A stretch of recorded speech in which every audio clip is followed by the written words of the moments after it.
Let's start with the Michael Porter news because I feel like that is the biggest thing that has occurred that actually impacts the long-term future of the NBA over the course of the last week. So Michael Porter has just today had his third back surgery, or at least the Nuggets announced today that he has had his third back surgery.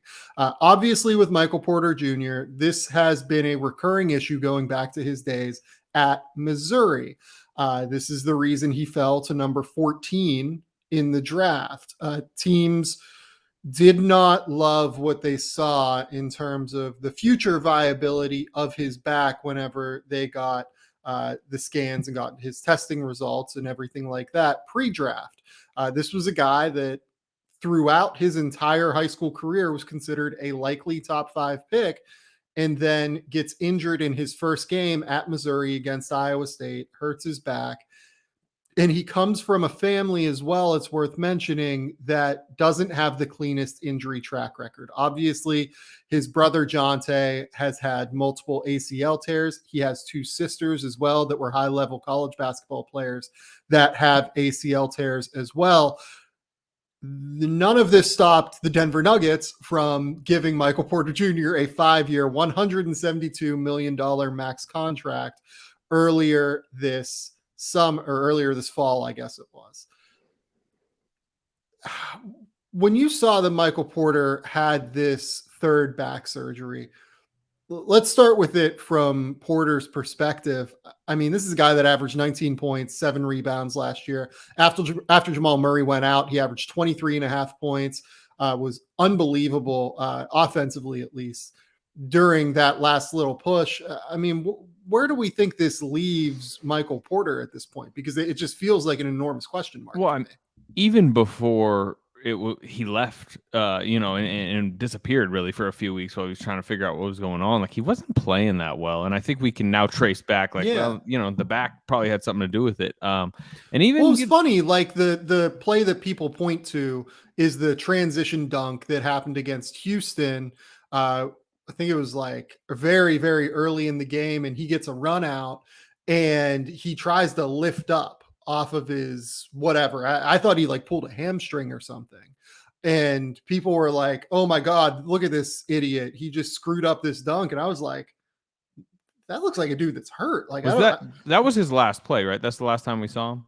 Yeah, like, and then they like brought him back really quickly in the game. I don't know if it was his last play, but it was certainly the last game he played with that. It was bizarre. And yeah, it felt like SportsCenter like tweeted it out like, oh my God, what is Michael Porter Jr. doing here? Like, how did he screw this up? And it's like, no, this is bad. Like, this is back injury, guys.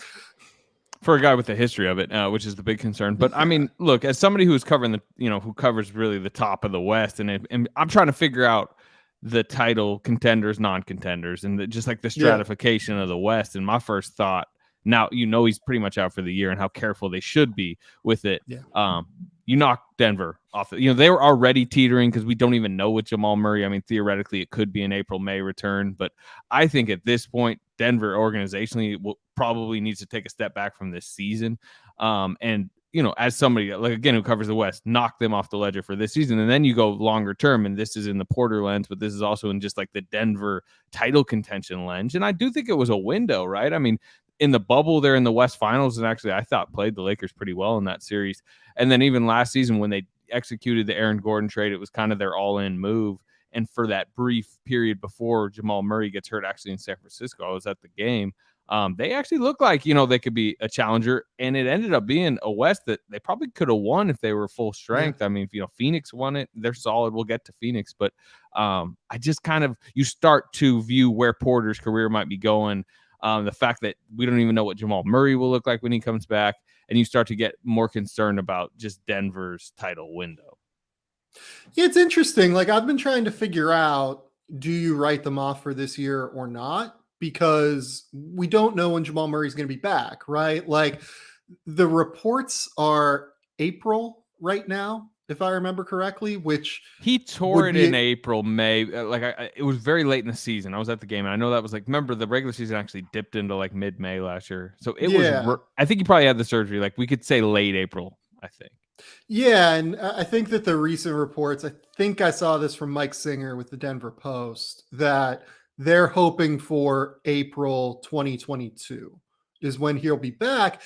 And if he's back for like the last 5 games of the regular season, I don't know, like maybe I'm being optimistic and just kind of hoping that this Denver team can figure it out. But like, it feels like Well, this year what about with probably is no a write off. what about Go with ahead. no what about with no Porter now though? That's what I mean. To me, we were already like, man, this Yeah. has to go right, this has to go right, this has to go right for them to even, you know, be considered as an upset potential. Because I saw them in that second round series against Phoenix last year. Obviously, no Murray, but you know, like they just like Jokic can only do so much. And I just that Yeah.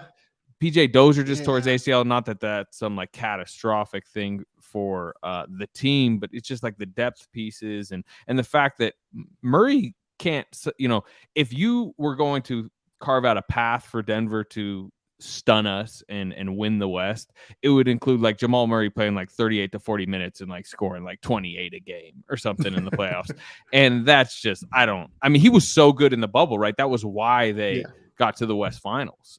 And like I just can't see that Jamal Murray showing up in May 2022. Maybe May Yeah. 2023, but not this year, I don't think. I think you're probably right. Part of the problem is that like I've now made it a policy to just not bet against Nikola Jokic in the playoffs because he's just been so freaking dominant every single time that he stepped on the court. Now, the Suns did a pretty good job with him last year, and they are built in many ways because of DeAndre Ayton to be able to cause him more issues than what he's typically going to face. Uh, yeah, I mean, look, like Jamal Murray would have to be 100%. I think. I'll be honest, I didn't really see them as a dark horse contender if Jamal Murray was going to be back and at like 90% for the playoffs. It seems like that window has kind of been pushed back from what like the most optimistic uh, development tracks were in terms rehabilitation tracks were in terms of his injury throughout the course of the year. It seems like, oh, we're hoping maybe March, and now it seems like it's, hopefully April. I don't know. I think you're probably right that it's unlikely that they can win the title this year. I'm more interested long term because I feel like people were looking at Denver at the very least as a real potential, hey, this could be a juggernaut in the West going forward with Michael Porter Jr. Aaron Gordon has fit in seamlessly there. He's been unbelievable, I think, throughout the course of this year at doing all of the little stuff, all of the glue guy stuff, all of the dirty work. You pair that with Michael Porter Jr. in the front court, it's exactly what Michael Porter Jr. needs to succeed. You throw in Jamal Murray, maybe you go out and you make one more move. That's a team that should be competing for the West title year in, year out, at least for the next 4 years, while they have Jamal Murray, Michael Porter Jr. under contract, and you assume that Nikola Jokic is going to resign at some point. I don't know. It's interesting at this point. Like, how does this affect their long-term trajectory going forward? Do we think that they are still seen in the same light as a long-term contender in the West? I think it's on pause. And I covered the Yeah. last half of Kevin Durant's tenure in Oklahoma City. And I'm not necessarily comparing both, but Durant and Westbrook hard, and that they obviously pushed into the finals in 2012. And the thought right then was like, you're going to see them here for the next half Yeah. decade. And then injuries along the way. Westbrook had a few knee surgeries. Durant had a few foot surgeries. Serge Ibaka got injured at a bad time. There's several injury reasons why they, in the meat of that Durant era, just were basically taken out of the picture for a handful of years. And then at the end, the last Durant season, finally they were healthy again, and boom, they popped up, and we're really a Klay Thompson volcano away from going to the finals, maybe winning the finals in 2016. Yeah. Then Durant leaves, so I would say we might see Denver again, but Michael Porter needs to solve this back issue. Like Jamal Murray needs to whatever it takes to get him, to me, by the time next season comes around, whatever it takes for Jamal Murray to get back to feeling like himself, that has to happen. And then once maybe that all coalesces, maybe we see them in a West Finals as a big time contender in a year or two. But at the same time, Nikola Jokic's clock then starts ticking a little bit like Durant's was ticking by the end, where it finally felt like the Thunder had coalesced again into what we thought they were going to be. But then, boom, the Warriors knock them off and Durant's gone, and then they're never really to be seen again. So that's just a parallel I would kind of look at.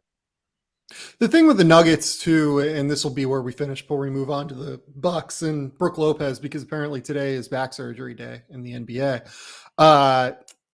The Nuggets throughout the course of the early portion of this year really got by defensively. They just kind of made it work, right? They were a top 5 defense throughout the first 10 games of the season.